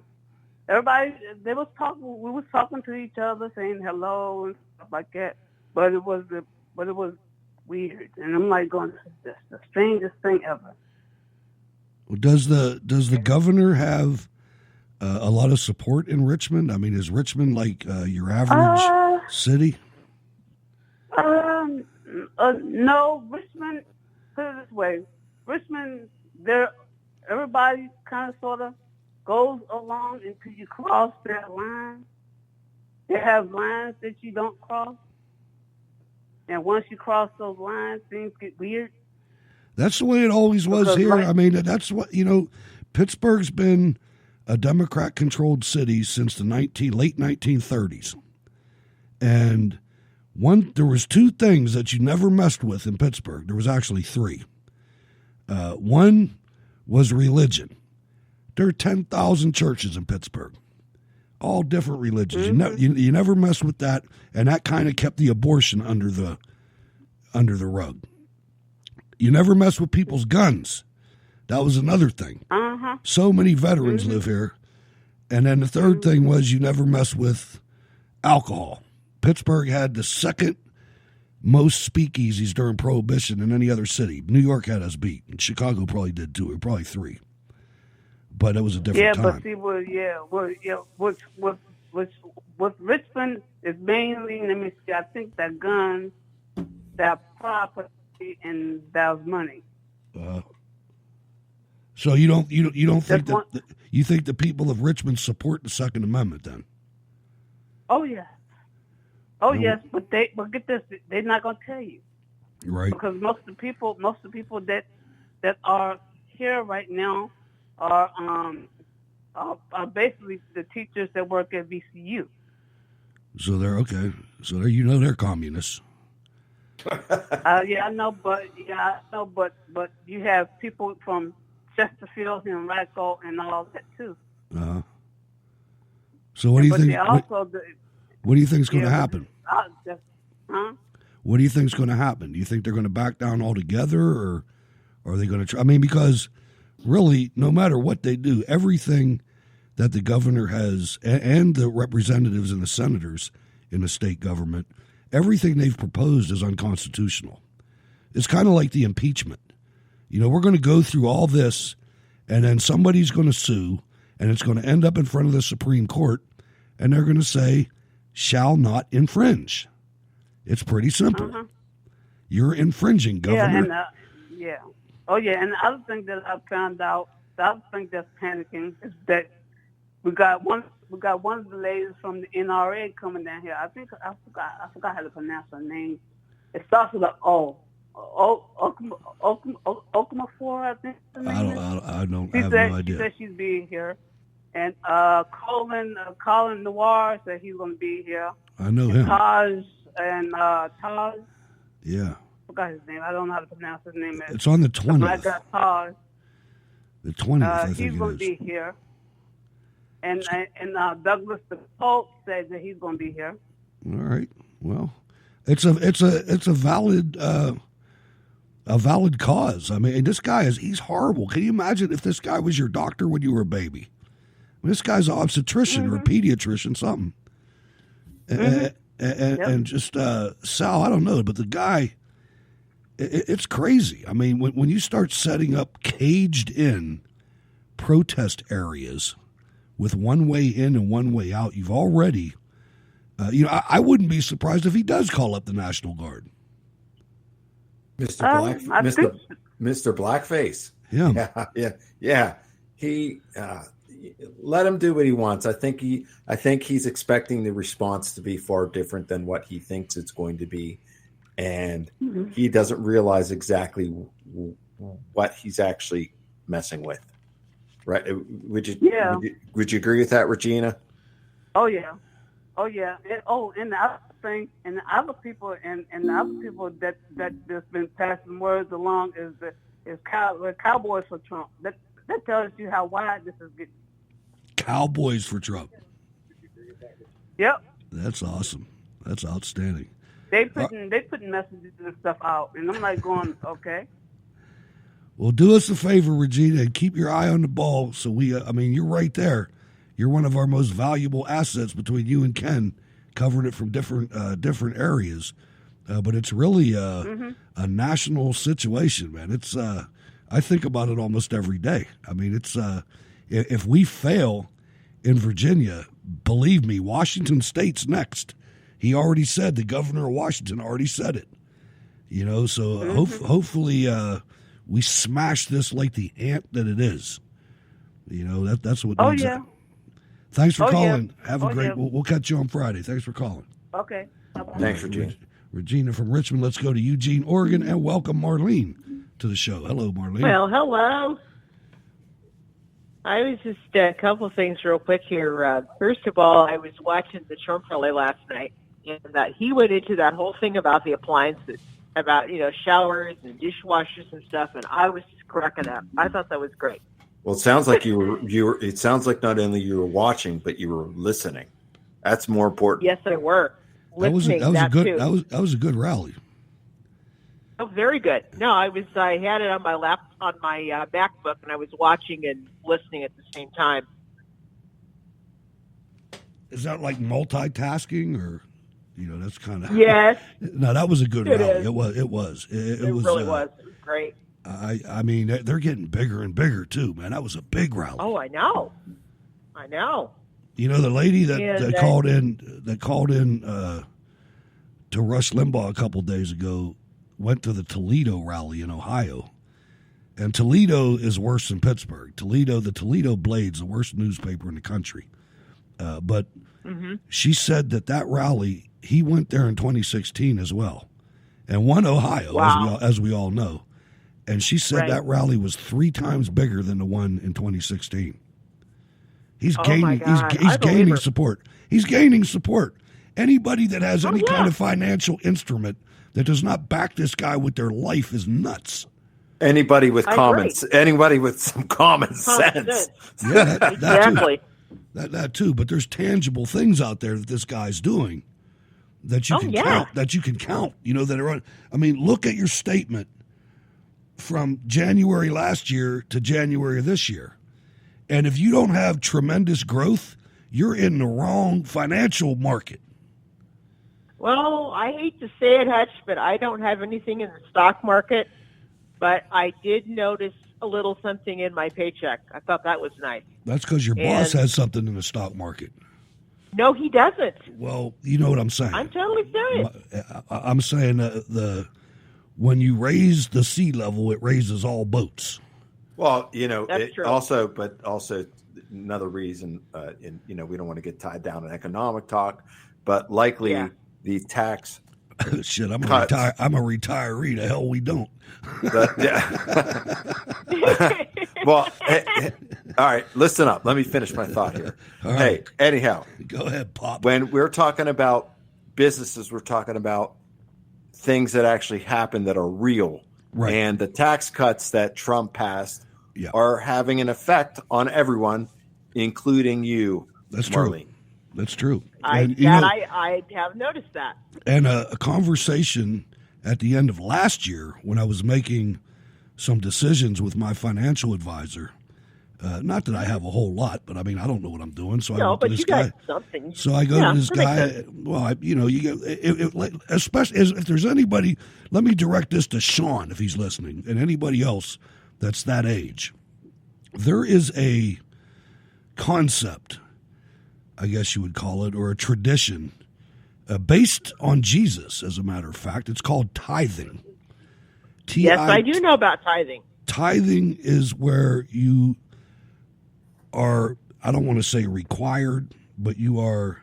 Well, they want to make you think you are, but they basically, I understand what you're saying. It's where you give 10%. You give some percentage of your wealth on a regular basis, which means every payday, to the church.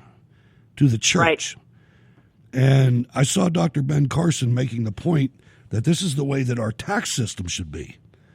That it doesn't matter who you are, you give a percentage, and that's it. If you do that, ladies and gentlemen, when you start working, take that concept, tithing, and do it. I put 10% of my paycheck away every payday for 100 years, for as long as I worked. And now, I have a financial advisor. Sure. I'm just saying. But my point initially was when I was talking to him and, we were trying to decide how to do this, I told him, I said, I can gamble a little bit, and I'll tell you why. Because now we're making things. We're making chairs. We're making soup cans. We're making bridge structural steel. We're making real things. We're not making websites here. We're not coding. Right. We're not learning to program. We're actually making things that you can put on a loading dock. And then you hear some of the president's comments. He tells the farmers he did a couple things with those tax cuts that the Democrats lie and tell you they were no good. He gave you immediate compensation's not the right word. You could write off expenses immediately. You didn't have to wait and do it over 20 years. So if you they're called deductions. Deductions, yeah.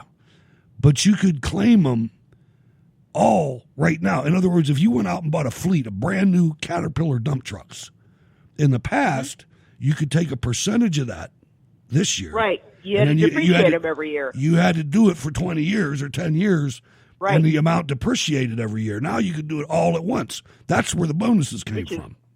Oh, heck yeah. You know, and it's just, you know, he tells the farmers, all right, look, I just made this deal with China. Go out and buy bigger tractors. And he meant it. He doesn't think, I heard him talking the other day, where he's not sure that the farmers can meet the demand of the Chinese, the Japanese, the South Koreans, and everybody else, Mexicans, the Canadians. They all want we have the best farms in the world. Oh, of course. You know, the Chinese baby formula supply was poisoned. They poisoned so many of their own babies because of Chinese formula. Oh, they want that Infamil, that rip-off stuff. They want the formula from here. But anyway, go ahead. Anyway, the other thing was you were talking about about the steel industry. Well, out here we have the wood products industry, whereas indeed, when I was a kid going to junior high and high school, we used to we used to get timber receipts out here. Okay. And then after a while, it went away because the wood, where they used to have, the mills, and then there was a company where my husband worked a long time ago. They made furniture. And then next thing you know, that company, they take their production and they ship it all to Vietnam, of all places. Yeah. And they're doing that with a lot of the other wood out here. It's going over to Asian countries. You just name it, they're going there. I was talking to a contractor here, and a lot of our lumber, at least in the Northeast, and it's a specific kind of lumber. I'm not sure if it's boards or what it is, but there's a certain type of lumber that we are tied to Canada over. And I'm not exactly sure. Oh, brother. You know, but he was telling me, because we were having a Trump argument, and I was talking about that. He started talking about this Canadian lumber, and I'm thinking, why in the world would we be dependent on Canada? I mean, have you ever kidding. Why? Have you ever ridden on a crop duster plane, a small, like twin engine prop plane where you could see the ground the whole time? No, I would love to, but no, I never have. There are trees from sea to shining sea. Let me tell you, there's nothing but trees in this country. That whole thing was a hoax of hoaxes. Wood is and oil are both renewable resources. Right. Yeah. Totally renewable. I mean, it's softwood lumber. That's what we're talking about here, and I don't know what. And it's not. What that means is that's pine. There's two different kinds of wood. There's softwood and hardwood, and pine in the lumber business. And pine is softwood. No, that's a softwood. Oh, it is. Okay. And the majority of that's harvested down south. But we have no shortage of pine here. And pine is your 2x4s and your plywood and all that stuff. Hardwood is your oak, all your fruit woods, cherry, apple, all that stuff, and poplar, which is where your boards come from. But anyway, I'm boring everybody now, so I'll just stop. That's okay. What else is on your mind? Oh gosh, actually, there was an article. I put it in the other chat room last night. I was kind of laughing at it. There was this lady. Her name was Natalie Edwards, and she worked for the whole thing about. She was a Treasury official. She's one of these people who. Where is it? She was a senior advisor for the Financial Crimes Enforcement Network. And basically what she did was she was giving these suspicious activity reports to the media. Why and do I then know when this? she got caught, Why do I know about this story? I don't know. Did you get it on And then American when Thinker? No, it wasn't. Actually, it wasn't. Trying to remember. I Anyway, looked go at ahead. her today because I read that every day. But anyway, long story short, she got caught, and they found out she had this flash drive with a bunch of other sensitive files that she wasn't supposed to have. So what happens is, of course, she gets caught and she pleads guilty. But what really upset me was she should have gotten anywhere, from say up to 5 years in prison for the conspiracy and taking things that she shouldn't have. But what does she do? She talks to the prosecutors and she gets a plea deal so that the maximum she's going to get is 6 months in prison. And I just thought, you stupid one. I just thought that was a bunch of absolute crap. Happens every single day, Marlene. Every single day. I believe you. I believe you, Hutch. It's really hard. I just and thought it's it was kind of ridiculous. The prosecutors are in between a rock and a hard place. They have limited budgets, and a plea deal is so much more less expensive than a trial. I see. Well, of course, it wasn't Manhattan, but then that's typical. Yeah. I guess she's going to be sentenced sometime in June, but she's trying to. She'll get out of it. She'll get out of it. They always do. She probably will. I know, which I don't like. It's like, if you make a mistake, you should pay for it. That's right. Not get off scot-free. I hate our two-tier justice system. It is bad. There's no question. All right, It's way bad. We'll catch you in about. I'm going to take about 46 hours to get Friday's show ready. That's how long it takes. Oh wow! And we'll catch you then. Okay.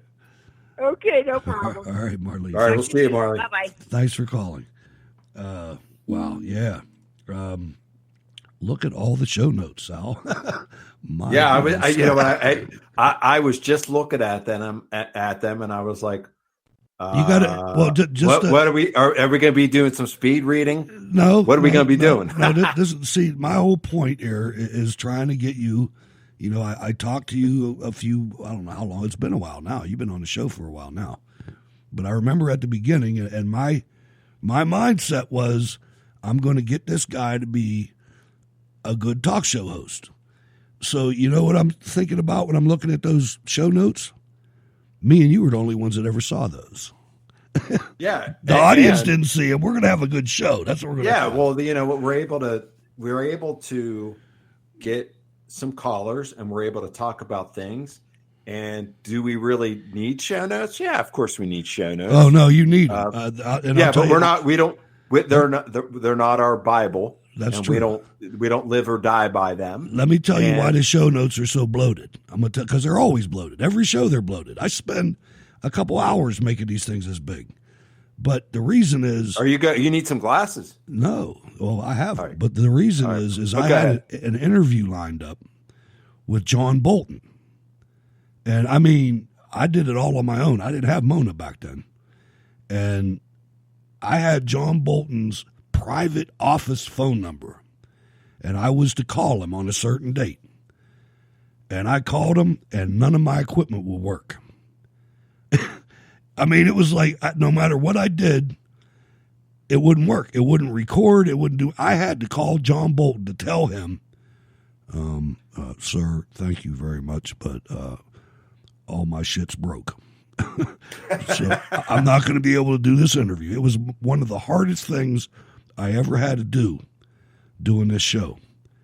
And he was really cool about it too. And then I interviewed him at CPAC anyway. But my point is, there I was, John Bolton's due up, clock's running, and I better have something to say, and I didn't. I mean, I had to run that show by the seat of my pants, and it was a horrible show. And I said, that's never going to happen again. So you always got to have a backup, Sal. If you have a guest, always have enough material that if that guest doesn't show, like happened to us on Friday, you have enough material. And by the way, the guy that we were having on Friday is coming back again next Friday in a couple days. So that's what that's all about, Let's go through a couple of these things, though, because there is some good things going on here. Bernie Sanders supporters just found out what CNN was all about. Did you watch the CNN, the Democrat debates? I didn't. I actually, there was a sporting event on. I decided to watch a little bit of that, and then it popped in my head. I said, "We're in the house," and I said, "Hey, I think the comedy show's on, and what channel?" And I said, "Oh, come on, you know what channel it's on." I said, pick the Communist Network," and we flicked it on, and then we just started laughing a lot, and we started talking here in the house, and it was just some of the things that they said are just downright ridiculous, and some of these, just how phony and fake they are. And Biden with his gas when he said 500 miles, and then he changed it to 250 miles. They're horrible, man. All this just piles of dog crap they put out there. They piled on Sanders for being a misogynist or a woman hater or rascals, whatever he is. But one thing about Sanders, a lot of times, the majority of the time, he tells the truth. It sounds really stupid, but it's the truth of what he believes. Now, Elizabeth Warren, on the other hand, lies about absolutely everything. That woman lies. She lies more than anybody I've ever seen. I mean, she lies when there's tape of her telling a lie. She's in an interview and saying that, teaching wasn't really working out for her, so she goes, takes a couple years off, has a baby, and then 42 times she says the principal fired her because she was pregnant.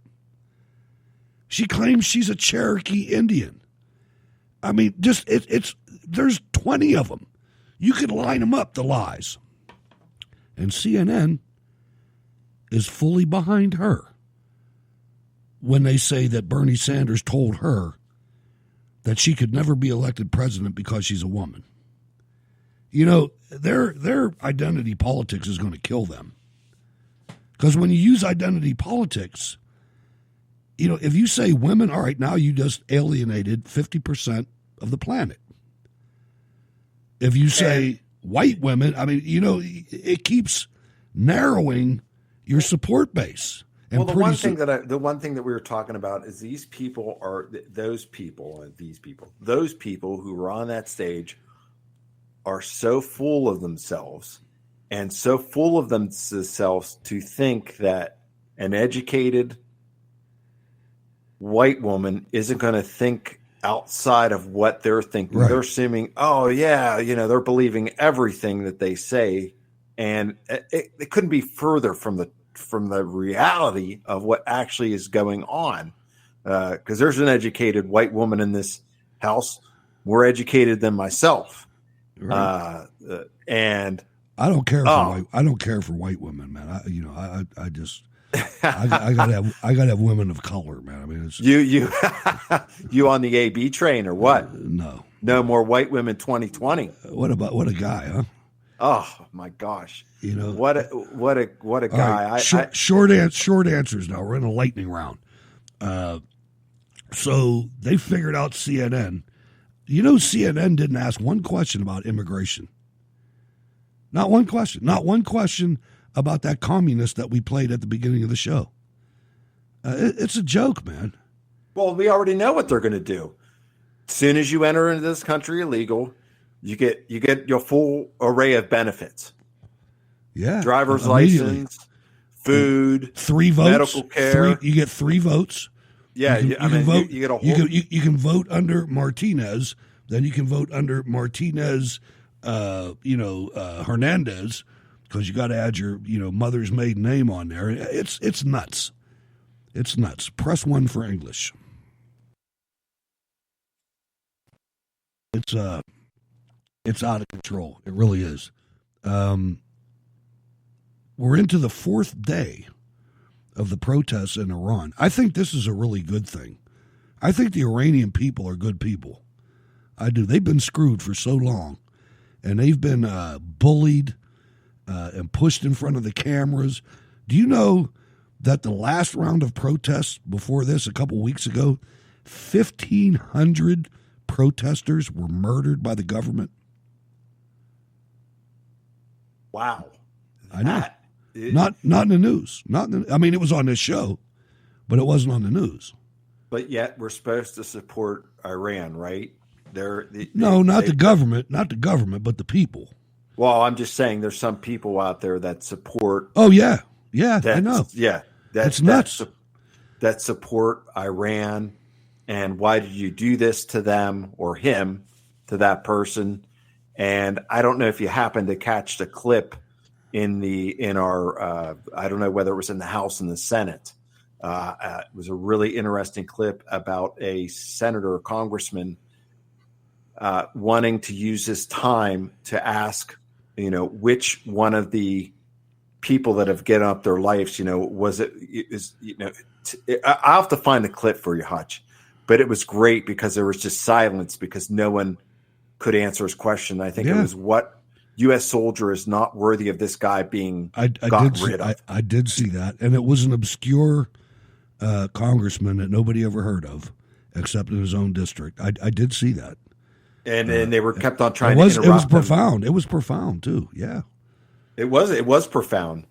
So there are. I guess my point is that there are people who do want to speak up for the unspoken and for the really evil people in the current Iranian regime. Yeah, and this fourth day of protests has brought the protest to Tehran University, which, if you have any, semblance of historical revolutions, they always start in the universities because that's where the military-aged males are. And so if this is in Tehran University, that's where the whole Khomeini thing started. So we'll see what happens there. Lieutenant General Michael Flynn has withdraw his guilty plea. That's a big deal. I think this guy has been, think about it, man, 3-star general, about ready to get his 4th star. And they put him up in this coup attempt. And this guy's broke, and he's still fighting for his life. President Trump, man, take care of this, man. Intervene.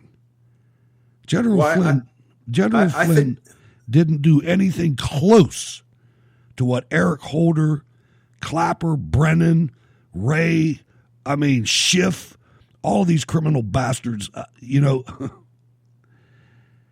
Well, I think actually the judge may jump in here and we'll see what occurs, because I think what's happening is because they've breached the plea agreement, and that's their belief that that's Michael Flynn's attorneys and his belief that they've breached the plea agreement, and that there's testimony that he never lied.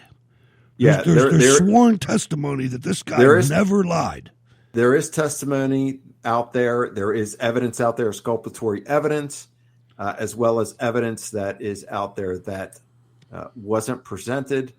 And we'll see what happens. We'll see if a judge will make a good decision here. Yeah, it's going to be worth watching. Now, you have the exact same operatives who pushed that the GRU, and that's the old Soviet Union's CIA, hacked the DNC scam, are now pushing that the GRU hacked the Burisma scam without proof. And Fox News tonight reported on that like it was a fact, Sal. We've lost Fox News. Fox News is dead. I'm sorry, but when you report that the GRU have hacked Burisma is the company that Where's Hunter Biden was extorting the Ukrainian government. Actually, his father was extorting him. He was getting the payments. This is going to blow up in their face, man. It definitely is. And I'll tell you something else, because we don't have too much time left. I want to cover this, though. I want you to watch something very closely, ladies and gentlemen, because I'm going to play Project Veritas's second video on Friday. We are at a point right now where we were about 1939. My year might be off by a couple years. I'm doing this on the fly. I don't have research in front of me. I'm relying on my memory. Because back in 1939, I was on it. You know what I mean? I'm relying on what I've read in the past. When the Nazi Party took power in Germany, before they were able to take that power, there were factions, just like in the United States today. There was the Bernie Sanders faction, and there was the Biden faction, there was the Clinton, you know what I mean?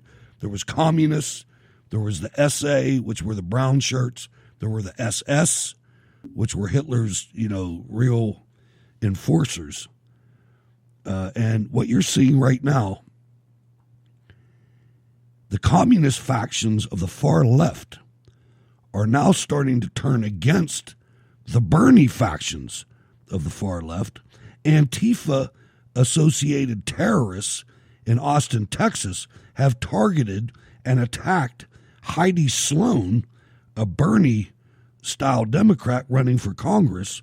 They paint-bombed her and threw eggs at her. The Elizabeth Warren campaign office was damn, I should have said this when Marlene was on. Her campaign office was vandalized in Portland 2 days after it opened. They're going to kill each other. You heard that guy on the clip, you heard most of it because you were a little late, but you heard some of it. I listened to that earlier today. Okay, so right, what are your thoughts? They're not good. They're not good people, and usually when those kind of people intersect, they're going to erase each other. I know it's going to be fun to watch, man. It is. Yeah, it is going to be fun to watch because usually when you're dealing with those types of people, bad things happen, and every time. Sal, great show, man. How can people get in touch with you, man? We got to get out of here. You reach me at Twitter at Sal at CWR. That's SALAT CWR. It was great talking with you and Stacy tonight. Great interview, great callers, just a great night, and I hope to talk to everyone real soon. All right, so I had to stop the music. I missed something very important. Ladies and gentlemen, flags will fly at half-staff in Fayetteville, North Carolina. That's the home of Fort Bragg and the 82nd Airborne.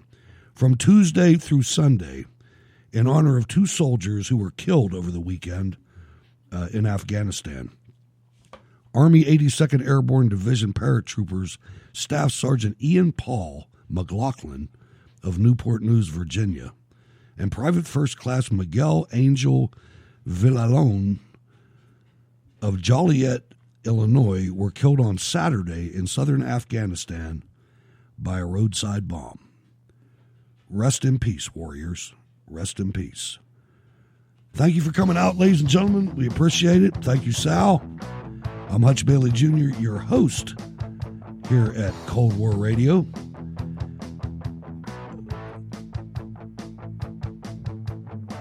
Please go to facebook.com/Cold War Radio 22. Check out the Facebook page. Ward is in jail. He's in Facebook jail, ladies and gentlemen, but I'll be putting some posts up there. The email to the program, scrtv@live.com. You can catch the podcast just about anywhere they have podcasts. If you go to Spreaker, search for news commentary. You can catch the show in the morning at 8 a.m. Eastern Time on the 405media.com, iHeartRadio on demand, the Cold War Radio app, free in your app store, and YouTube has the show for now with captions. Go to rsbn.bandcamp.com and please support Jacob Seals playing in the background. We will be back in 46 hours. Don't miss it. Tell your friends. What a hell of a show. Thanks for letting us into your life for a couple hours, ladies and gentlemen. God bless.